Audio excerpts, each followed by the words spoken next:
Le Barça s'incline 4 buts à 2 sur la pelouse d'Osasuna et on va débriefer ce match dans cette vidéo. Salut à tous les gars, c'est Azial. Aujourd'hui, on se retrouve pour une nouvelle vidéo débrief d'un match du Barça et d'une défaite barcelonaise.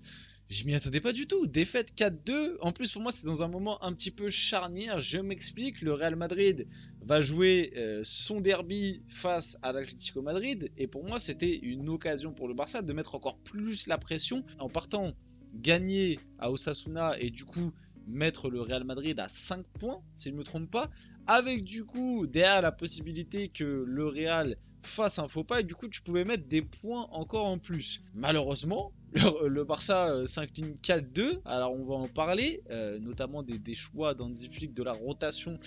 Il y a des choses à dire, je vais avoir des choses à dire sur Hansi Flick dans cette vidéo. On va pas non plus tout remettre en cause, faut pas oublier le très très bon début de saison du Barça, mais pour moi, cette défaite, alors bon, oui, il y a les joueurs sur le terrain, bien évidemment, que bah voilà, il y a des individualités qui ont fauté, etc. Mais Hansi Flick, pour moi, quand même une grosse part de responsabilité dans cette défaite-là. Je vais m'expliquer, on va en parler. Mais oui, du coup, le Real, s'il l'emporte face à l'Atlético, pourrait revenir du coup à 1 point du Barça, qui réalisait pourtant le début de saison quasi parfait. Et du côté du Real, tu sais, on est très critique, on dit, ouais, le début de saison du Real, c'est pas fou. Et finalement, s'il y a victoire face à l'Atlético, bah, ils reviennent à 1 point. Donc tu vois, des fois au final, alors que pourtant le Barça pour moi depuis le début de saison propose bien plus de trucs, mais bah, le football, tu vois, tant que tu creuses pas l'écart, ça peut revenir très vite. Avant que la vidéo commence, n'hésitez pas à la liker, à commenter, à partager et à vous abonner, ça fait toujours plaisir et ça aide pour le développement de la chaîne, et nous on va pouvoir y aller dès maintenant. Donc victoire d'Osasuna, pardon, 4 buts à 2 avec Osasuna qui a vraiment été très très cohérent durant ce match. Alors on va quand même commencer par la composition, on va pas directement mettre les images du but. Donc la composition du Barça. Donc comme vous le voyez, un sacré turnover. Je pense que là vous vous en rendez compte, hein, je pense qu'il y a même des gens, si vous n'avez pas trop suivi le Barça dans ce début de saison, vous vous dites mais c'est qui ces mecs? Donc on avait Inaki Peña, donc ça logique et un petit peu contraint à cause de la blessure de Ter Stegen. D'ailleurs les Barcelonais qui se réjouissaient de la blessure de Ter Stegen, ou en tout cas qui voulaient que Ter Stegen soit mis out, bon bah depuis que Ter Stegen est blessé, t'encaisses quand même. Hein. T'encaisses. Là, t'en encaisses 4 face à Villarreal. Du coup, Inaki Peña avait fait la deuxième mi-temps et t'avais quand même eu très très chaud. Il n'avait pas été très rassurant. Vite que Szczęsny signe. Mais encore que, moi, Szczęsny, j'ai des doutes. Même si, bon, ça mériterait une vidéo à part entière. Mais voilà, moi, je pense que Ter Stegen, tu peux lui reprocher des trucs, bien évidemment. Hein, c'est un gardien qui peut te sortir du très bon, comme il peut passer complètement à côté lors de certains matchs, mais malgré tout à l'échelle du Barça actuel, pour moi Ter Stegen, tu n'as pas le droit d'être content de sa blessure. Alors oui, il sortait d'une prestation face à Monaco cataclysmique, mais à l'échelle de la saison, enfin durant une saison régulière, tu vois, Ter Stegen, il va quand même 70% du temps, 75% du temps faire le taf, là où à l'heure actuelle, bah, tu sais pas, tu vas naviguer un petit peu à vue, quoi. La charnière, Dominguez. Alors je connais pas, hein, et je vais pas vous mentir, après le match que je viens de voir, j'ai pas envie d'en savoir un peu plus, mais je vais pas l'incriminer. Je sais même pas quel âge il a ce jeune joueur, mais voilà, il doit pas avoir plus de la vingtaine, ou alors à peine la vingtaine. Voilà, je l'avais jamais vu jouer, je le découvre, jeune de la Masia. Bon bah voilà, le match est pas bon du tout, mais voilà, à côté Koubarsi. On le rappelle, Koubarsi, il a 18 ans. Voilà, t'as une charnière très très jeune face au Briscard, Boudimir, etc. Est-ce que c'était la bonne idée? Je suis pas sûr. Surtout que bah, t'avais Koundé qui a encore joué latéral droit. Donc en fait, ça veut dire que Koundé, le pauvre, il a pas le droit de jouer à son poste. Moi, je veux bien. T'as des absents, t'as fait une rotation, t'as des absents, tu vois, il te manque Christiansen, t'as pas Christiansen, t'as pas Araujo. Ok, t'as Koundé. C'est central, son poste de base. Malgré tout, alors ok, les ailes, les latéraux, c'est important. Mais malgré tout, renforcer, enfin, être solide dans ta charnière, ça reste le truc principal, en tout cas, je pense.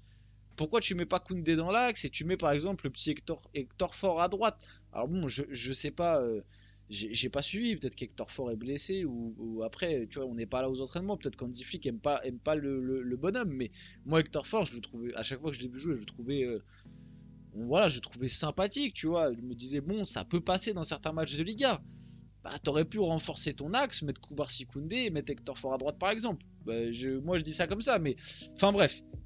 T'avais Ivan Martin à gauche, alors j'aime pas du tout.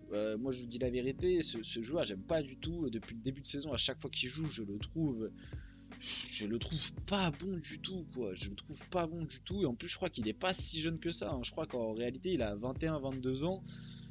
Pour moi, ce mec a pas le niveau. Enfin, peut-être que je me trompe, hein. Là, je suis pas sûr, mais pour moi, ce mec a pas le niveau Barça en tout cas à l'heure actuelle. C'est ça ta seule rotation de Baldé. Bah, je te souhaite vraiment que Baldé se blesse pas parce que sinon, faire la saison avec Ivan Martin titulaire, tu vas être très très vite mis en difficulté. Au milieu de terrain, tu avais Eric Garcia, Pedri, Pablo Torre. Pablo Torre, ça a été très compliqué aussi. Eric Garcia, Pedri, ça a été. Voilà, surtout Pedri, je trouve, où ça a été peut-être un petit peu la seule petite étincelle, même si bon, il y a... Voilà, dans un match où tu prends 4-2 et en première mi-temps, tu t'es fait soulever par Osasuna, c'est dur de... Mais bon, voilà, Pedri, on va dire qu'il a fait le taf, il a fait du Pedri. Pau Victor, compliqué aussi, même s'il marque. Sur une grossière erreur du gardien d'Osasuna d'ailleurs, on va le voir juste après. Ferran Torres, est-ce que j'ai vraiment besoin de développer sur Ferran Torres? Et puis Lewandowski, qui a dû se contenter de miettes. Encore une fois, Lewandowski, en fait, c'est compliqué, parce que moi, un joueur comme Lewandowski, j'ai envie d'en attendre plus. Mais en même temps, quand tu vois le match, quand tu vois comment ça a été compliqué rien que pour lui donner des ballons, est-ce que réellement il pouvait faire mieux? Bah, je pense quand même toujours que oui, mais c'est quand même très compliqué. Il fallait vraiment avoir. Et puis il faut pas oublier que Lewandowski il approche de la fin là quand même, et que c'est dur de lui demander de faire un petit peu tout. Donc le but du 1-0 d'Osasuna, ça vient d'un centre de Saragossa, si je ne me trompe pas. En tout cas, Brian Saragossa qui il avait déjà fait très mal au Barça l'année dernière, si je me trompe pas, hein. Il me semble que en tout cas, j'avais déjà débriefé, ou c'était peut-être au Real, mais j'avais déjà débriefé un match l'année dernière où je me rappelle que Brian Zaragoza, il avait fait du sale, et je crois que c'était déjà au Barça, il me semble. Et d'ailleurs, dans la foulée, il avait été transféré au Bayern l'hiver dernier pour au final être reprêté à Osasuna dans la foulée, et depuis il est toujours prêté, ils l'ont reprêté là à Osasuna, ou peut-être c'était prêté à un autre club la deuxième partie de saison l'année dernière, et là ils l'ont prêté à Osasuna, je sais plus. En tout cas il appartient au Bayern, et oui bon bah à l'échelle d'Osasuna tu vois directement que c'est un joueur supérieur, hein. Il a vraiment fait très très mal à cette défense barcelonaise. Il a été excellent, Brian Zaragoza. Je crois que c'est lui qui fait ce centre pour le but de Boudimir de la tête. En tout cas sur le deuxième but, bah voilà, là tu sens quand même la différence, c'est lancé dans la profondeur. Alors bon, au début de cette action, j'ai vu il y avait une petite polémique par rapport à une semelle sur Pau Victor. Oui, alors certains ont comparé par rapport à la semelle de Koundé il y a quelques semaines où le but avait été refusé pour la semelle de Koundé, mais en fait, moi je l'avais expliqué à l'époque, pour moi le but aurait pas dû être refusé. Donc là, venir dire ah bah le but il doit être refusé parce qu'il y a eu une semelle sur Pau Victor, bah je sais pas en fait, pour moi non. Parce que pour moi, il y a quelques semaines, le but aurait pas dû être refusé sur la semelle de Koundé. Donc là, je vois pas pourquoi je dirais que le but devrait être refusé sur la semelle de Pau Victor. Alors oui, je comprends quand t'es fan barcelonais, du coup t'as le démon parce que tu t'es fait retirer un but il y a quelques semaines. Et là, on accorde un but à l'adversaire pour la même situation. Mais moi, tu vois, je reste dans ma cohérence. Pour moi, le but à l'époque du Barça sur la semelle de Koundé aurait dû être accepté, donc je vois pas pourquoi là je dirais qu'il devrait être refusé. En tout cas 2-0 à la demi-heure de jeu, le deuxième but est magnifique, là il dribble Peña, petit râteau et tout, rien à dire, magnifique, lancé dans la profondeur.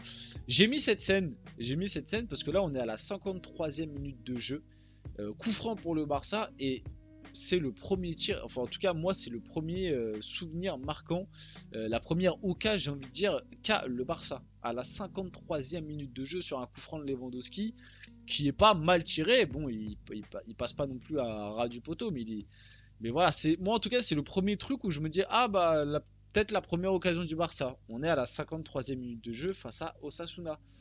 C'est quand même très compliqué. Et oui, je vais revenir aussi vite fait dessus. Pour moi, Hansi Flick a sa part de responsabilité. Pourquoi? Parce que lors des matchs où tu menais 4-0, 3-1, 7-0 face à Valladolid. T'as pas voulu faire sortir Rafinha, t'as pas voulu faire sortir Lamine Yamal, t'as pas voulu faire sortir les Inigo Martinez, etc. Et maintenant tu le payes. Parce qu'à vouloir faire jouer Lamine Yamal 90 minutes tous les matchs et qu'on te pose la question à chaque conférence de presse, c'est un gamin de 17 ans que tu fais jouer 90 minutes tous les matchs, t'as pas l'impression de forcer un petit peu, même quand tu gagnes 4-0. Et bah à force de vouloir aller là-dessus, et bah du coup tu te retrouves là face à Osasuna à devoir faire tourner, parce que je pense au-delà de juste la fatigue et du match de Ligue des Champions qui arrive, je pense qu'Hansi Flick il a aussi pris un petit peu la foudre des médias, parce qu'on n'a pas arrêté de lui poser la question sur le temps de jeu. En tout cas le Barça a réduit le score sur une erreur du gardien, un but de Pau Victor. Il y a eu un penalty après pour le 3-1 sur une faute de Dominguez là, un petit peu débile, donc penalty transformé. Le 4-1 d'ailleurs sur une perte de balle de Lamine Yamal et Lamine Yamal qui est rentré, et Rafinha aussi à la 58e, et il vient bien se rattraper en fin de match avec cette magnifique frappe enroulée. D'ailleurs il fait un début de saison monstrueux individuellement, même si le but du 4-1 est un petit peu pour sa faute, individuellement il est monstrueux, et du coup première défaite pour le Barça. On espère que ça va pas causer de préjudice par la suite. On arrive sur la fin de cette vidéo, j'espère qu'elle vous a plu. Si c'est le cas, n'hésitez pas à la liker, commenter, partager et vous abonner les gars. C'était Asia et on se retrouve très rapidement pour une prochaine vidéo.